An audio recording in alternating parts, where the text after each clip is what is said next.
part of the process when we're talking to them, to listen to their concerns, so that we'll be able to address all those concerns, so that it is in our interest to indeed ensure that the elections are free and fair. Later on the ChannelOne Newsroom, Interior Minister pledges swift action to restore peace in Sola Bole in the Savannah region. It's a generic term that we are using. I mean, you know there's curfew, and in the curfew, it has stated everything. No carrying of arms, no wearing war regalia, no carrying of offensive weapons and all that. And the historical hands have given us assurance that they are going to cooperate with the security agencies to ensure that all these things are brought to And government decries growing disregard for Ga people, urges respect for Ga traditions. What's wrong with your gun? Yeah. Once more famous. Yeah. She will care abu of you. Yeah. Okay, well, this I was saying here, I can't walk. Nakai. Okay, we'll pay local here. Yeah.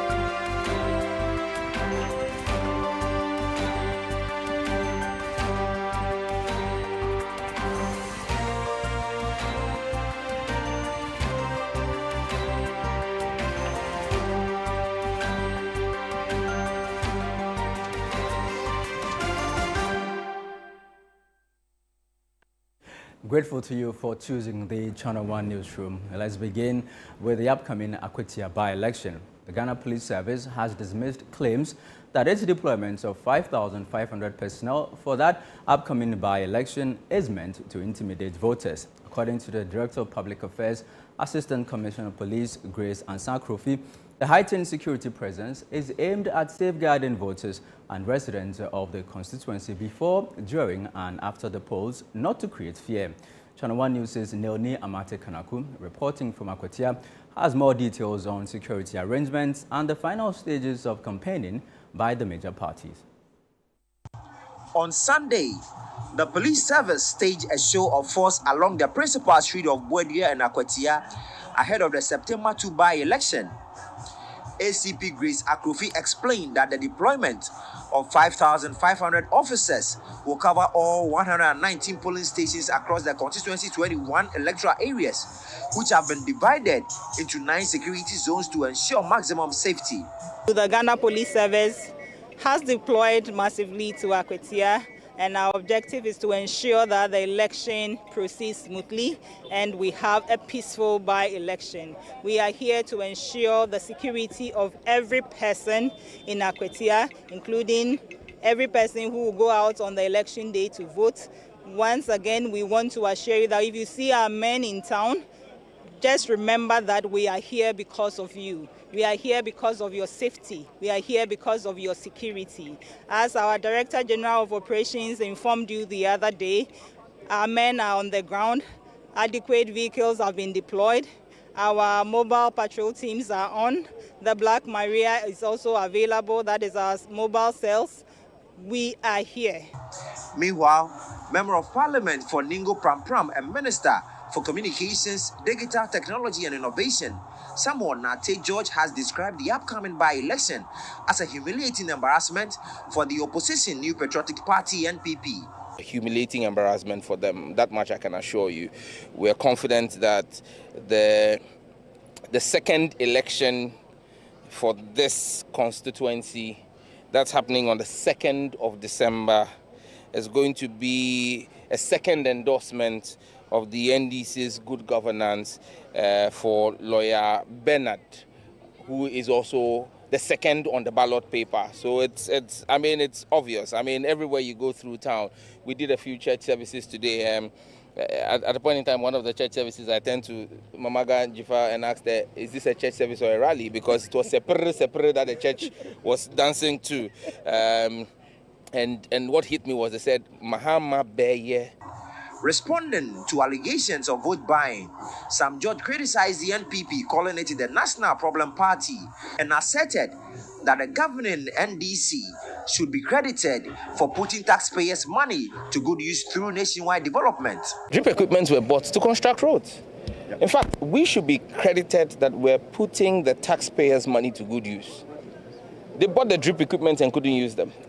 Taxpayers' money, causing financial loss to the state. We're putting the drip equipment to practical use.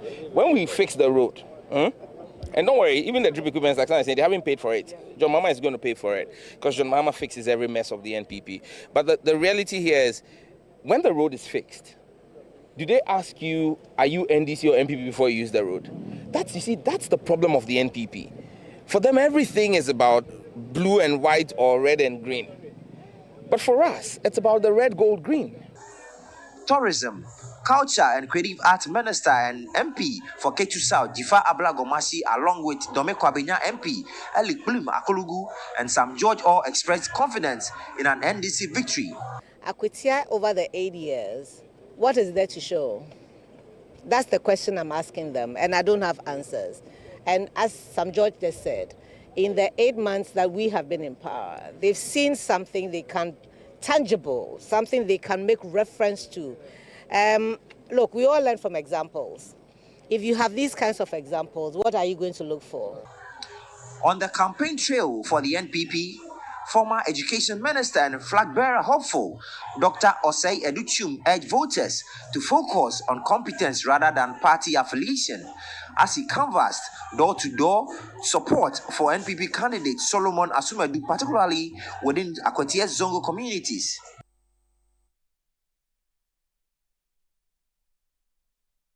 Let's stay in Akwatia. We're joined via telephone by the National Youth Organizer of the NPP, Salam Mustafa. I'm grateful to you, Salam, for speaking to us on the Channel One Newsroom. Massive police deployments. Earlier, your party raised concerns about a possible deployment of some military. The police have told us that the over 500 personnel they have deployed are only there to safeguard voters and residents. Do you still have any concerns about the security arrangements you have noticed in Akwatia so far? Thank you, and good evening to all your viewers. Akwatia is peaceful and calm. Campaigns are brisk, almost at the verge of ending campaigns, as tomorrow is campaign-free day. So we are currently on the last lap of our campaign to draw down the curtains. On issues of security, indeed, the IGP, in a meeting with the political parties, did mention heavy deployment of police. Ahead of us, we saw initially deployment of police at checkpoints. However, in the last 2-3 days or so, we noticed that all the men have been recalled from the various checkpoints, on whose orders we are not too clear, and no explanation has been given to us. But be it as it may, we are told that the police would be in full swing on Tuesday, and I can tell you that since we started our programs today, there's been deployment of security officers. But security goes beyond just men in uniform and all that. I've had calls to put out today some of the things we are picking up that we think that the police should be on top of their brief, that some hoodlums from Greater Accra, Ashanti region, preparing to adorn police uniforms and embark on some nefarious operations that has come to our attention. We are putting it to the police. And in our meeting with the police, we did indicate to them that we want to see the normal, police operating standards, where police uniforms have the name tags of the officers, and they should not be marked. So on Tuesday, any marked officer we see, we will count the person as not professional and a proper police person, because there should not be any masked officer as far as deployment is concerned. So we cannot get to polling stations and see masked people in some uniforms that we cannot identify who they are. We want to know who ever is deployed, and that we have put before the police, authorities, that this is the standard that we know, and that it should not be out of the normal on Tuesday as well. So as we go ahead, we also are not leaving anything to chance. We are preparing briskly to ensure that we are able to ensure our own safety and security here, and also the security of all voters. And that's why we think that the police should be on top of their brief, that the peaceful society we have come to meet in Akwatia, we conclude the elections and leave here and leave behind a peaceful society that was. And this is paramount to all of us. So in order to avoid any form of trouble, any form, of misunderstanding, I think that once there is a plain, and fair, work being done that we can all see and allude to, everybody will be comforted that everything is going in the proper way that they should. But where we see that things are not being done, in the rightful manner, then we will have, issues, to raise. Election day, Tuesday, is all about security. Okay. And I think that it will be a blot on the image of the police, their reputation, that they would allow the NDC to manipulate them and allow some miscreants and hoodlums to come and misbehave, like we saw in Ayawaso, in Ablekuma North, in the recent rerun that we saw. Commander, is the NPP going into this election with its own security arrangements, or you are trusting the police? We want to trust the police. We want to, but they must earn the trust. Trust is not put on the table and sold that the police would do so and will go and buy. They must earn the trust. And the recent happenings around the police itself doesn't engender trust, and that's where the problem is. If 8 people are put before a court of law that they've gone to cause mayhem in Ablekuma North, and they plead guilty and they are released on bail, we think that is a cause of concern. There's partisanship in the discharge of their activities. Also, the mode of arrest we have known the police for in the last 8 months has been Rambo style, brute towards NPP activists, but when it comes to NDC people, they are not arrested, they are treated with kids' gloves and all that. There's an imbalance, and that breeds contempt, and contempt breeds rebellion. And I hope that we don't get to a place that there's rebellion. Otherwise, the police will have a lot of work to deal with. So the police must earn our trust, because we cannot entrust our lives into their hands for them to experiment with. Right. If I come here and I am standing alone, I don't have my own personal security, trusting that the police will protect me, and I'm attacked, and the only thing the police officers can do is to stand and watch me being beaten, then there's a problem. Okay. What happened in Ablekuma North has given us, chills, and we will only trust the police when we see fairness at play, and that is. They must earn it from this by-election. For now, we will take our own personal security very seriously. Okay. Commander, before you go, the election itself on Tuesday, Global Info Analytics put out a poll on Friday, and that poll puts the NDC's candidates ahead of yours. Is there panic amongst your ranks? Not at all, not at all. I mean, Musa Dankwa can do his polls for all we care. We are not sleeping here. We didn't come here to do a picnic. As we speak, you can, hear the noise in the background. We are working. and our candidate is more likable than the NDC. We are currently, as I am speaking to you, we are in the hometown of the NDC candidate, and come and see the people here and their response. This guy doesn't even talk to his own father. His own community people say he's snobbish, he's disrespectful.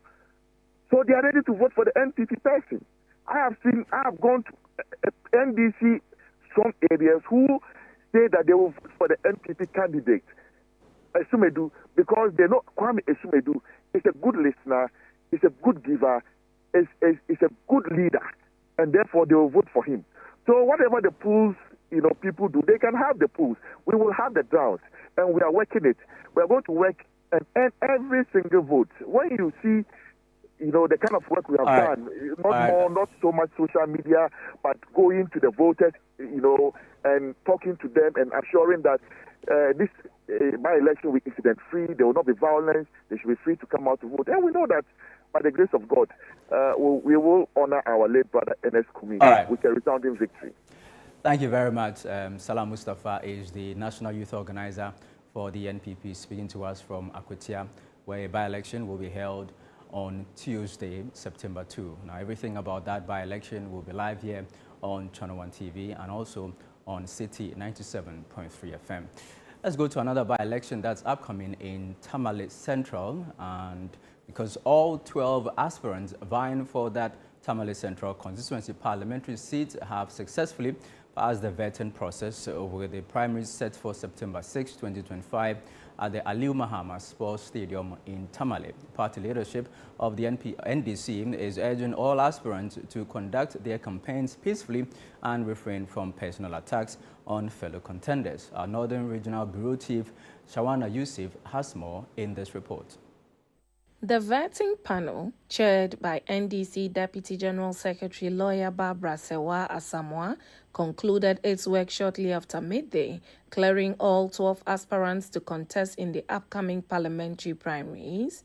Speaking in an interview, the vetting committee chairperson expressed confidence in the caliber of the aspirants, describing them as highly qualified for the position.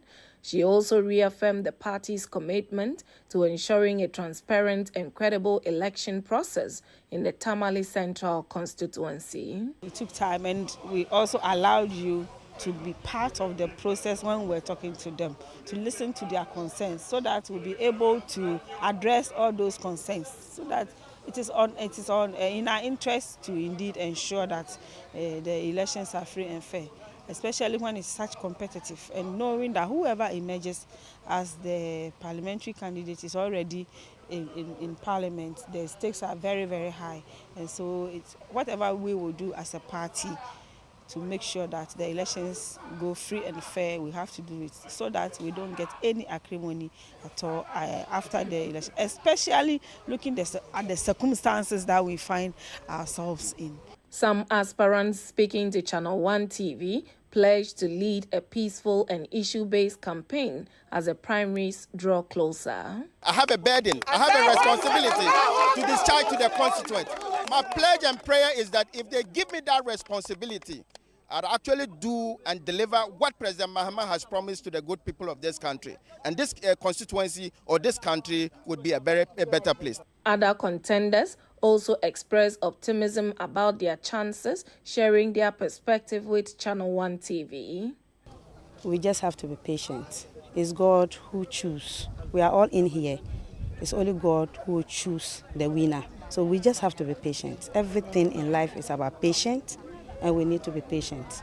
Northern Regional Minister Ali Adolf John emphasized the need for unity within the party during this crucial period, calling on members to rally behind the eventual winner of the primaries. The immediate followers, talk to them. They should know how to talk about your colleague aspirants within this time. It's very important. Should Honorable Gundado become the candidate, he needs all of you. Should Honorable Shamima become the candidate, he needs all of you, Prof, and each of you. Mbalba, Madam, you need each other. So please, we have already told you that this is an internal thing that we are doing. Let us also see all of you again following one person during the contest after the primaries. It's very, very, very important. So please have it at the back of your mind. We shall take note. As regional executives, we shall take note. As a regional minister, I will take note.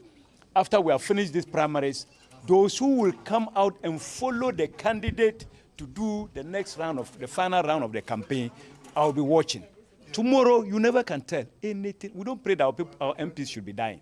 But anything can happen, and we need somebody to go and fix somewhere. We can project you. So please, this is very, very, very important, and we shall take note of how you conduct, especially the women, how you conduct yourself during this campaign, and your immediate followers. We shall take note of all that.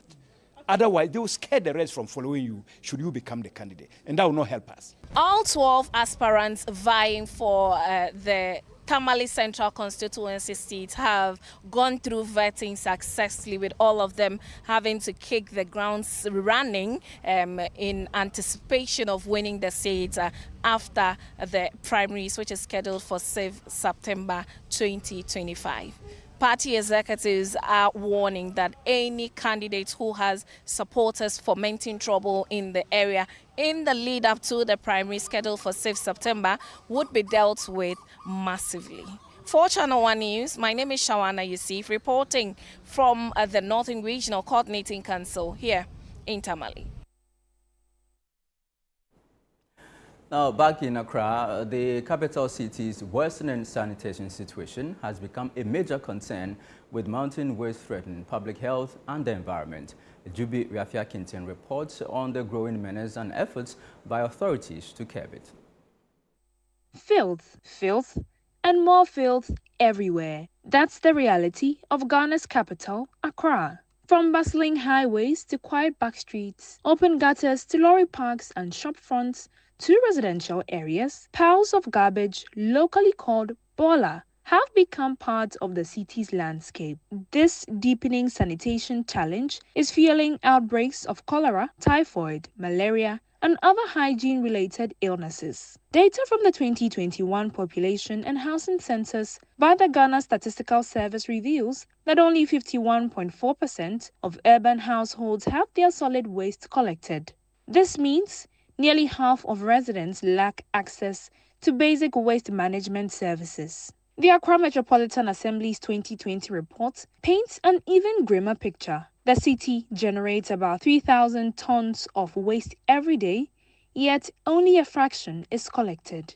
The rest is dumped in open drains, worsening flooding and choking waterways. But what do residents believe is behind this alarming situation? Accra sanitation problem is part of our behavior as citizens. And we Ghanaians said, if you don't give us force, we will not do the right thing because people are not watching us. It's an issue that is sort of complex.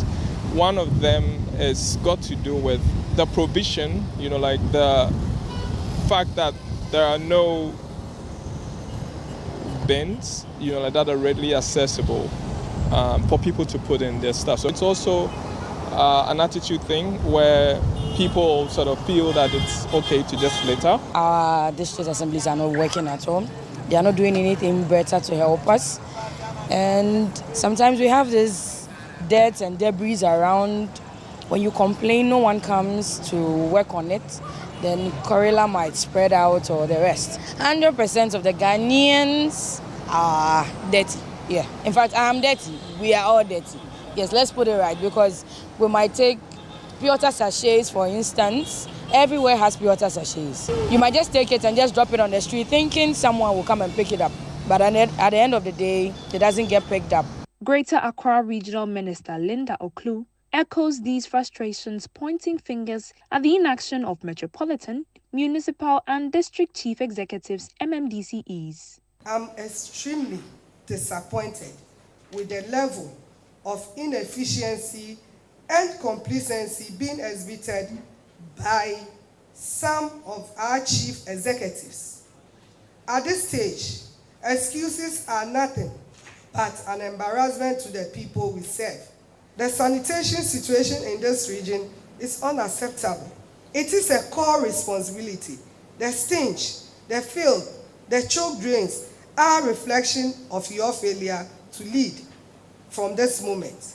Your performance on sanitation will be under the strictest monitoring. The era of excuses is over. So the pressing question is, how can the nation chart a way forward? But I think if they give the district assemblies those chances to sanction people on it, I think it will help a little. More education has to be moving from door to door to educate them, and they have to tell them the consequences for what? Wrong dumping and wrong littering and all this. And so You would have to first provide the bins. I mean, like if there are no bins, why are you penalizing people? So you need to provide bins. And that justifies if I put something outside the bin, then you can actually penalize me. We should have an education. Maybe if the district assemblies could go around and gather the youth to educate them on how to clean up their environments and put around dustbins, which can help us reduce the debris in town. Some municipal chief executives, MCEs, are now rolling out fresh initiatives aimed at tackling sanitation woes in their jurisdictions. We have initiated a two-way system collection point, that is morning and evening, where the compactors go around to collect the refuse. These are also on evidence-based, and I want to show it to the camera. Currently, we have procured all sanitation materials, and we are about in November launching sanitation guards to manage the two constituencies, so as refuse collection will be a rapid and a responsible one. While government has assured to implement measures to address the unsanitary conditions in Accra, citizens are being urged to keep their surroundings and environment tidy to halt this disturbing trend. Reporting for ChannelOne News, I am Ijubi Biafwe Akinti. You are still watching the ChannelOne Newsroom here on ChannelOne TV. Still ahead. Interior Minister pledges swift action to restore peace in Sola in the Savannah region. We have details in a bit. Please stay with us.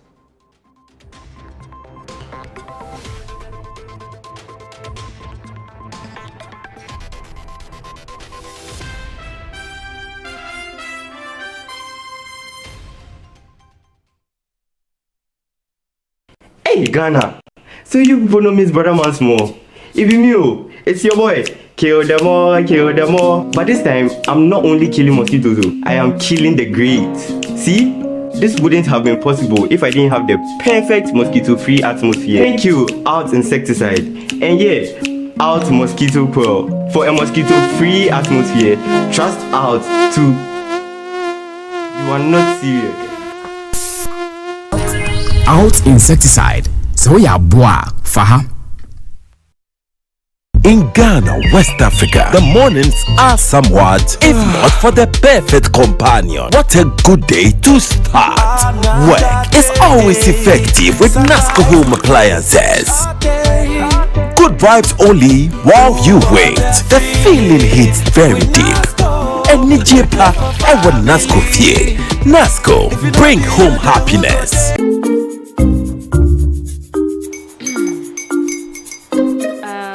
Kwame and his uncle are almost here. Wait a minute. This one too, your friend Kwame. Wait, Kwame. As in the same Kwame again? Yes, mommy. I'm the second coming. Into all this tension just to reintroduce that broke boy from Kaswa. Why would you deceive the family like this again? Now I understand the whole delay. Troll from Kaswa. Why wouldn't he be late? Obeying later. Of course.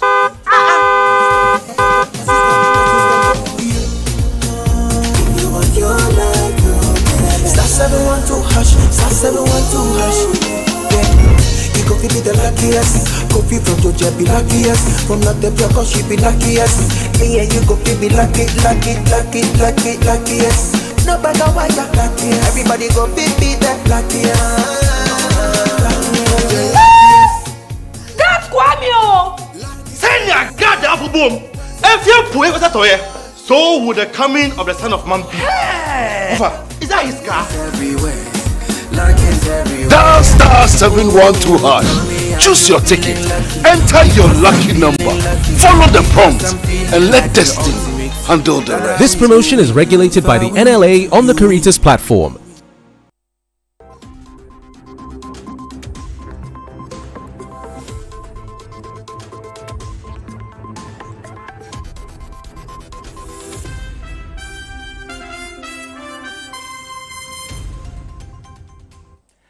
Welcome back to the Channel One Newsroom on Channel One TV. Now, there is growing public concern, particularly among users of the Sofoline bus terminal in the Kwadaso municipality of the Ashanti region, over worsening sanitation conditions at the facility.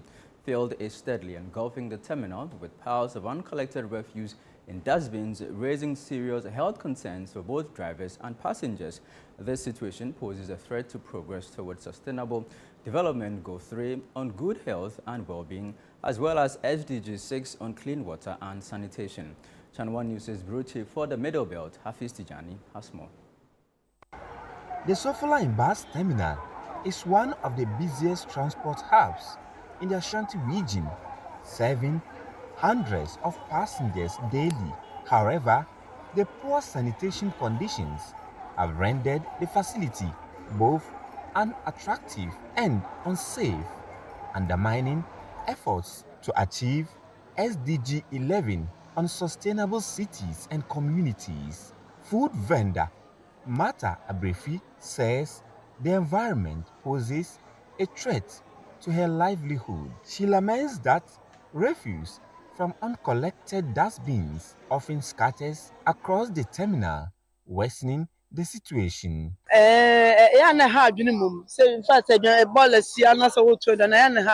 Oh, nampeni mfano mo prapra. Mo prapra na minim nansen de ekosunti emma apla no so ate. Apla do mo plabet. Ni pagya na mintimi hu de ntia. Passengers share similar concerns and are calling for swift intervention to protect public health. Yeah, to me, those managing here should manage it well, because when you come, you see folks around, all water bottles, rubbers, and all that. They should provide dustbins, all locations, and they should arrange the cars in a safety way. No, it's we are prone to so many health risks. So if we're able to do that, it will help us. But for here, the debt that they've been doing over here, it's overwhelming, if I may put it that way. If there is any drastic improvement that they can do to, curb this situation, it will be all right. Managers of the terminal admit the sanitation challenge and acknowledged its potential health implications. Say ene ama ochina ama ese wira ni kuwa no munyina na nipa e ba drivers fa ya to prayer mo bia na e bia pra be wi e bola no ye tumi nsoa na e jane see we egu asisi e ya we be this year see ya e dey how. The Sofoline bus terminal is under the supervision of the Kwadaso Municipal Assembly, which is tasked not only with revenue collection but also with ensuring proper sanitation. Poor management here jeopardizes Ghana's commitment to SDG 12 on responsible consumption and production, as improper waste handling threatens both human health and the environment. Kwadaso Municipal Chief Executive has assured residents that measures are being put in place to address the situation. Every day we know that we have cleaners on the terminal who have been doing the cleanup exercises for us. They've been cleaning the terminal always. And sometimes maybe it might be due to supervision. And so I will get in touch with the environmental head and then ask her, because I went there. In fact, I didn't see anything, but you people, you have two eyes. Because that is your aim of going there, so you have to be looking for. So, but I think I'll applaud you for that, because I think it'll be you. But a lot of things that we sitting here, we won't see it. So I'll make sure that I will go there, check there, and then see how best we can fix those problems. For drivers and passengers, immediate action is crucial to prevent a looming public health crisis at the terminal. The poor sanitation at this busy terminal continue to pose a threat to passengers and drivers who patronize this facility. They want authorities managing this facility to step up efforts in addressing this issue. Hafiz Tijani, Channel One News, Sofoline Bus Terminal, Ashanti Region. Now, 3 people have been confirmed dead after violent clashes broke out between supporters of rival chiefs during the sprinkling of traditional kwekule as part of the Omanjor Homowo festival in Accra. Police say a misunderstanding between the 2 factions quickly escalated into an exchange of gunfire, resulting in the fatalities and leaving several others injured. More details in this report. Tensions marred the Omanjor Homowo celebration as clashes erupted between Omanjor and Sotum factions over boundary disputes during the kwekule sprinkling, leading to the death of 3. According to a police statement, preliminary investigations reveal that the exchange of gunfire was a result of a misunderstanding amongst followers of 2 rival chiefs. The 3 who lost their lives are Abubakar Ramadan Saba, Theophilus Ni Amukwejan, and Joseph Shaibu Dodu. 4 others have also sustained various degrees of injuries. Portions of the police statement reads, "The bodies of the deceased have been deposited at the police hospital mortuary for preservation and autopsy, while the injured are receiving necessary medical attention." The Accra Regional Police Command has deployed additional personnel to restore calm and maintain law and order in the affected areas. Intelligence-led operations are underway to identify and arrest all those involved in the violence. The command strongly cautions traditional rulers, elders and their supporters to adhere strictly to agreed security arrangements and avoid acts that could jeopardize public peace. Still on security matters, the Minister for the Interior, Muntaka Mohammed Mubarak, has assured the overlord of Gonja that the government will take all necessary steps to restore peace in the Sola Bole area, which has recently been affected by violent clashes. Speaking to the media after a closed-door meeting at the Jakpa Palace in Damango, the minister expressed the government's concern over the loss of lives and destruction of property. He emphasized the importance of close collaboration between traditional leaders, community stakeholders, and security agencies in resolving the unrest and ensuring long-term stability in the region. It's a generic term that we are using. I mean, you know there's curfew, and in the curfew, it has stated everything. No carrying of arms, no wearing war regalia, no carrying of offensive weapons and all that. And the historical highness have given us assurance that they are going to cooperate with the security agencies to ensure that all these things are brought to an end. So be rest assured that, I mean, we are just calling on all the freedom factions to understand that nothing can be compared to peace. Once we all agree to sit down and begin talking, I'm sure all these things will be a thing of the past. Thank you very much. Sure, I mean, you see the immigration officers here. Now we are even combining both the, not only the immigration, but the military and the police, and they are patrolling the whole of our stretch. We are also engaging our colleagues across the borders, I mean, in Burkina Faso and Cote d'Ivoire, for all of us to hold the line, to just ensure that we do not necessarily cross to create problems for each other. So all those things have been taken over. Like I assure you that we are not leaving any stone unturned. His Excellency John Dramani Mahama is very concerned, and he's showing leadership and is pushing to make sure that we resolve all these things as soon as possible, so that peace will be returned to this place. This is still the Channel One Newsroom on Channel One TV. Still to come. Gamanche decries growing disregard for Ga people, urges respect for traditions. The news will be back shortly. Please stay with us.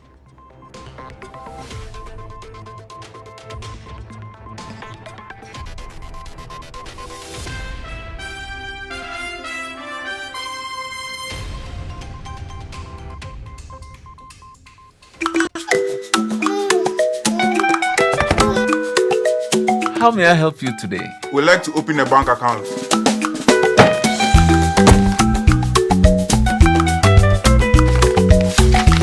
Sign here, sign here, sign here, and here.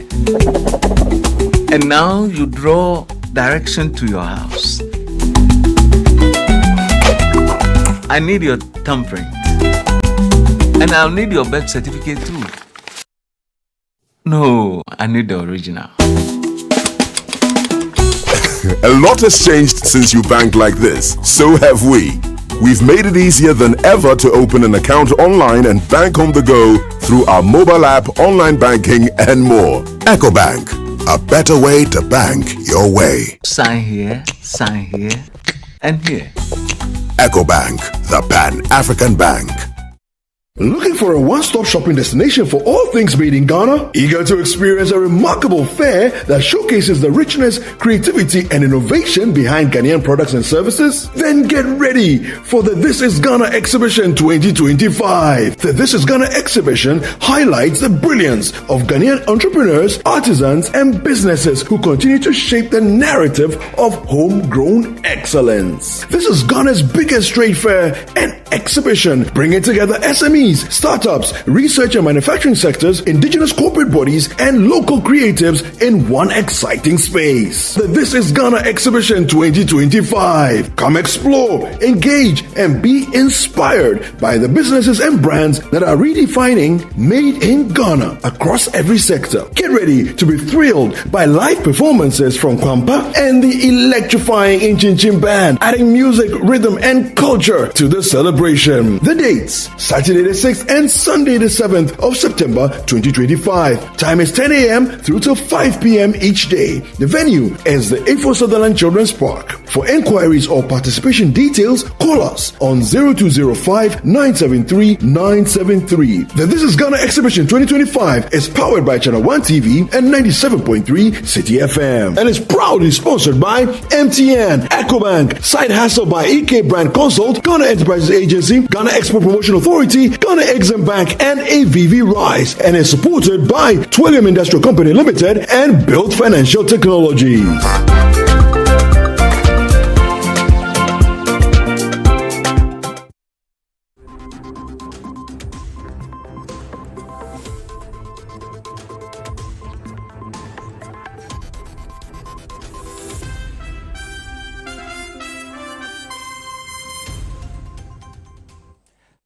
Thank you for staying with us. This is the ChannelOne Newsroom on ChannelOne TV. Now, the Tano Basin Secretariat under the Water Resources Commission has raised concerns about pollution in the Tano River, attributing it to the activities of some residents living along its banks. According to the Secretariat, key contributors include farming too close to the river and the indiscriminate disposal of waste both directly into the river and along its banks. In response, the Secretariat says it has intensified efforts to protect and preserve the Tano and is urging attitudinal change from communities along the river. ChannelOne News' Michael Sapoinfum reports.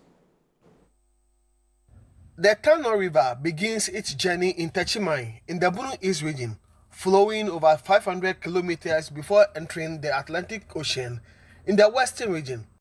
Along its course, the river winds through 6 regions and even forms part of Ghana's border with Ivory Coast. For communities in the Bunu East, Bono, Ahafo, Ashanti, Western North and Western regions, the Tano is more than just a river. It is life. It supplies water to 3 Ghana Water Company treatment plants, including Tanoso in the Bunu East region, Abisim in Bunu, and Achensua in the Ahafo region. At Tanoso, residents say the river is critical to their daily survival, and they are playing their part to protect it. Tano River is very useful for the people of Tanoso. It has so many purposes. For instance, we use it for domestic purpose, agricultural, and then industrial purpose.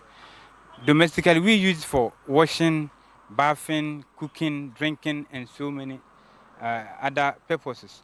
There are a lot of things that have been put in place. For instance, we don't wear footwear into the river. If you want to fetch, you don't wear footwear, you remove it. And then around the river, we don't cut down trees.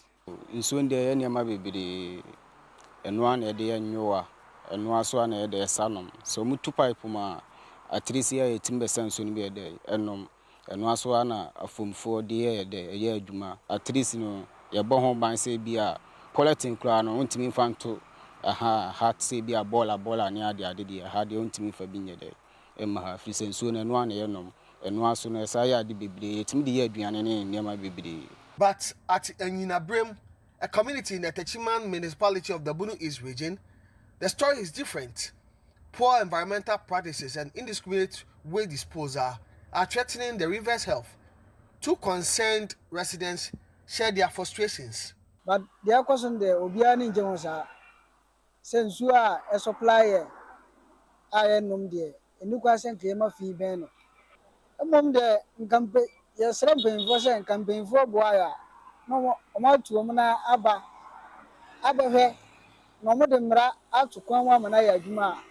Ama ya so ebe support omo ama mra na ya adwuma na nka nso no wada ho clean ngebe boy.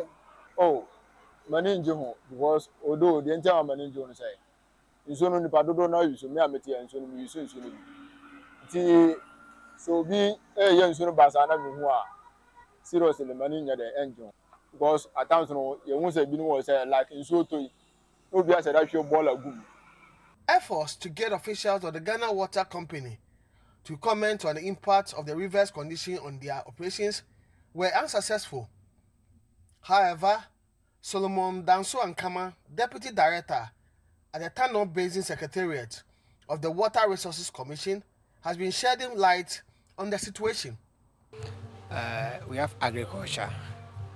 These days, people are farming close to our rivers, especially in the dry season. These people apply weedicides and also fertilizer and others. And when it rains, all these fertilizers and chemicals find their way into the water.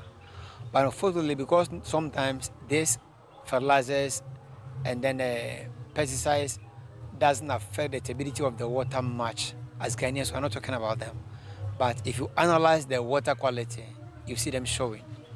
So it tells us that the use of these chemicals also affects our water bodies in terms of quality. Then again, the farming too. Once you farm very close to the river, the soil becomes loose. So when it rains, it carries the sediment into the riverbed, and this increases siltation, which eventually leads to flooding, and also reduces the riverbed, the river channel. Then also encroachment by developers. People are building close to within our river buffers, especially in the town centers. If you look at Techiman, for instance, that's where the most upstream of the tunnel. People are encroaching the river buffer. So once people are building close within the buffer, some of them too, they have their effluent of this, their household liquid waste being channeled into the river. He also outlines ongoing interventions and strategies being implemented to safeguard the river. So we are educating the population and our local communities about the implementation of a buffer zone policy, which will allow people to farm beyond the buffer. Once people are out of the buffer, it means that we can have enough vegetation close to the river. Once we have a good buffer, it will serve as a sieve, making sure that before the erosion and other water use or discharges get into the water, we might have certain quality. In that case, it will help reduce the turbidity of our water bodies and also the quality too as well, and also reduce sedimentation of the riverbed. And constantly too, we keep on educating our communities, telling our people the effect of their activities on water quantity and quality. The management at the Tano Basin Secretariat under the Water Resources Commission says it will continue to intensify its education to protect River Tano. For ChannelOne News, Michael Saponinfum.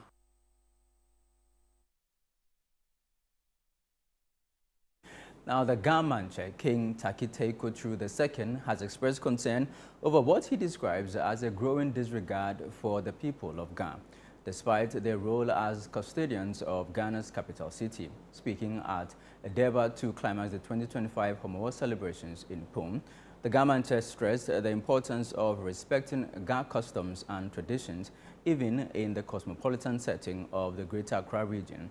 He has, however, reaffirmed the commitment of traditional authorities to safeguarding peace and harmony in the region. ChannelOne News' Fauzi Masoudu has more. Celebrated annually on the last Tuesday of August, this year's Homowo Festival in Kpong featured a vibrant display of Ga culture and heritage, from the rhythmic beats of traditional drums to the ceremonial firing of muskets. The celebrations reflected the Ga people's resilience and their historical triumph over famine. The festivities culminated into a Durbar of Chiefs, which also served as a platform to address critical development issues in the community. Basically, this has been a period of about almost 7 weeks. Yes. We were planning this Durbar alongside the other programs for the Homowo Festival. Homowo basically is a period of merrymaking, but this time I want to add another dimension to it because we are faced with a lot of challenges. One, education. One, health. So we want to use the Homowo occasion to gather the people and mobilize some funds where we can use to support education and health in the traditional area. With the theme Uniting for Development, the Durbar brought together all 10 clans of the Kpong traditional area, led by their respective chiefs. Delivering his keynote address, Gamanche Kintakite Kuchuru II reiterated concerns about the perceived marginalization of the Ga people despite their role as custodians of the nation's capital. What's wrong with your gun? Yeah. What's wrong with family? Yeah. She walk here abu of you. Yeah.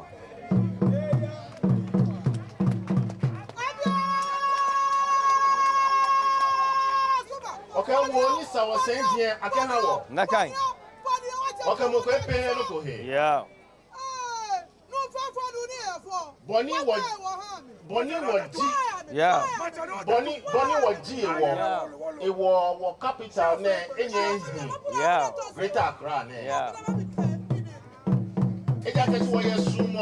Nakai. It was Akwa Moikume. Ni Akwa Akanye Moikume. Yeah. Yeah. Ni Ahani Buleke wo Aba ni Ego was saying Gia Hiwale. Yeah. Ekabale. Yeah. Biko. Yeah. Akeshi Lofobake about disrespectful. Yeah. For hosting the capital. Yeah. The Kpong Traditional Council, in its address, called on corporate organizations operating within the area to strengthen their corporate social responsibility initiatives and contribute to local development. The council also appealed to government to address the ongoing sale of state lands to private individuals by the Tema Development Corporation, TDC.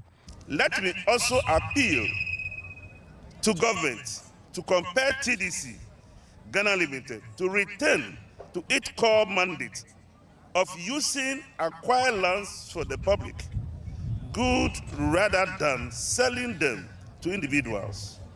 The spirit behind the compulsory acquisition of our lands has been betrayed.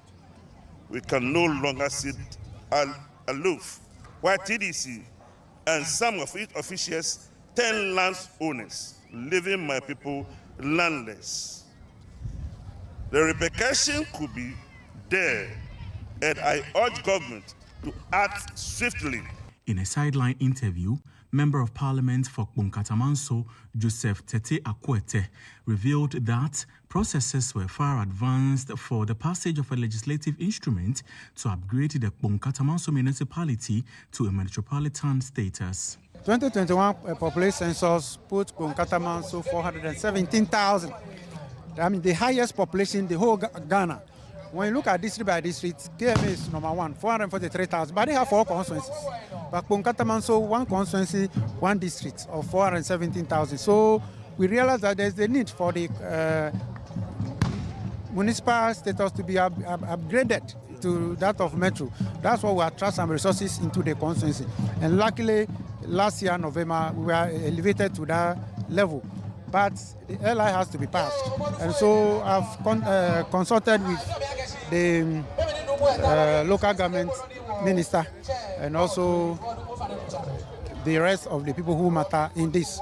And I've been assured that when we resume, I mean, they will make sure that the LI is passed so that we can actually benefit from that side.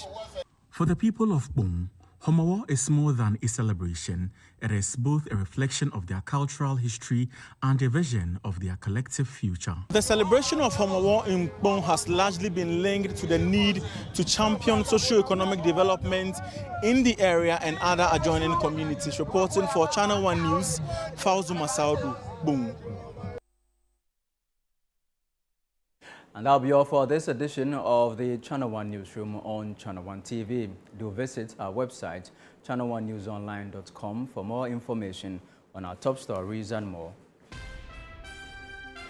Subscribe to Channel One TV on YouTube for more exclusive video content from Channel One TV. Download the Channel One TV app on the Google Play Store and the App Store.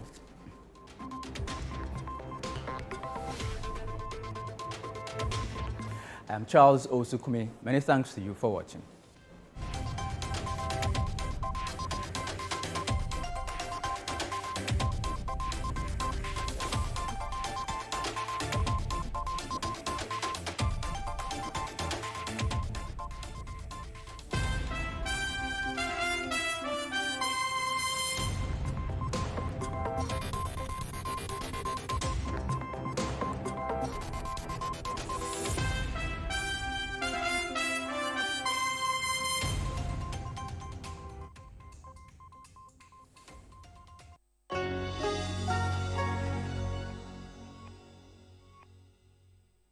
Looking for a one-stop shopping destination for all things made in Ghana? Eager to experience a remarkable fair that showcases the richness, creativity, and innovation behind Ghanaian products and services? Then get ready for the This is Ghana Exhibition 2025. The This is Ghana Exhibition highlights the brilliance of Ghanaian entrepreneurs, artisans, and businesses who continue to shape the narrative of homegrown excellence. This is Ghana's biggest trade fair and exhibition, bringing together SMEs, startups, research and manufacturing sectors, indigenous corporate bodies, and local creatives in one exciting space. The This is Ghana Exhibition 2025. Come explore, engage, and be inspired by the businesses and brands that are redefining made in Ghana across every sector. Get ready to be thrilled by live performances from Kwampa and the electrifying Inchin Band, adding music, rhythm, and culture to the celebration. The dates: Saturday the 6th and Sunday the 7th of September 2025. Time is 10 a.m. through till 5 p.m. each day. The venue is the A4 Sutherland Children's Park. For enquiries or participation details, call us on 0205-973-973. The This is Ghana Exhibition 2025 is powered by Channel One TV and 97.3 City FM and is proudly sponsored by MTN, Ecobank, Side Hustle by EK Brand Consult, Ghana Enterprises Agency, Ghana Export Promotion Authority, Ghana Exim Bank, and AVV Rice, and is supported by Twillium Industrial Company Limited and Build Financial Technology.